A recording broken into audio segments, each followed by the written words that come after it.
ये आप ही का नहीं और भी बहुत सारे लोगों का सेम कंसर्न होता है कि कितनी बड़ी मात्रा में हमको एमसीक्यूज लगाना चाहिए। एमसीक्यूज का देखिए अपना इंपॉर्टेंस है, नो डाउट अबाउट दिस, कि अगर आपको कॉम्पिटिटिव एग्जाम्स के प्रीलिम्स वाले पार्ट को क्लियर करना है तो एमसीक्यूज सबसे एसेंशियल चीजों में से आते हैं। बिकॉज जो चीजें आपने पढ़ रखी हैं उसका एप्लीकेशन पार्ट एमसीक्यूज में चेक किया जाता है, पहला चीज। दूसरा चीज की जो एक्चुअल में प्रीलिम्स का एग्जाम होगा वो भी उसी फॉर्मेट में होगा। तो दोनों हिसाब से एमसीक्यूज बहुत इंपॉर्टेंट है।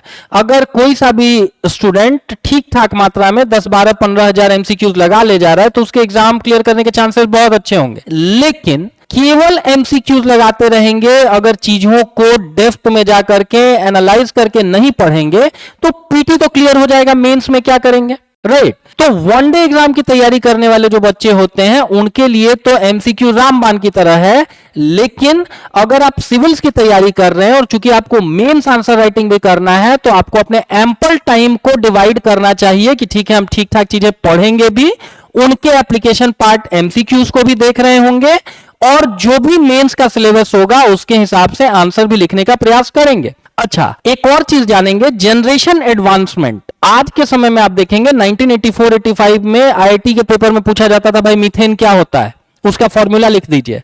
आज के समय में ऐसा होता है क्या? नहीं होता है।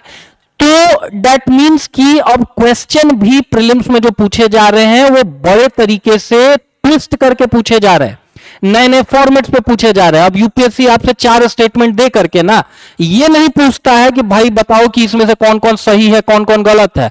अब और ट्रिकी कर देने के लिए वो पूछ रहा है कि बताओ इसमें से कितने स्टेटमेंट सही हैं। तो अगर आपने अच्छा किसी ओरिजिनल टेक्स्ट बुक को पढ़ रखा है, चीजों को एनालाइज कर रखा है, तो क्वेश्चन को ट्विस्टेड करके भी आपसे पूछ दिया जाए, दूसरे रूप में भी प्रेजेंट करके पूछ दिया जाए, उसका एनालिटिकल एस्पेक्ट भी पूछ दिया जाए, वो भी आप कर ले जाएंगे।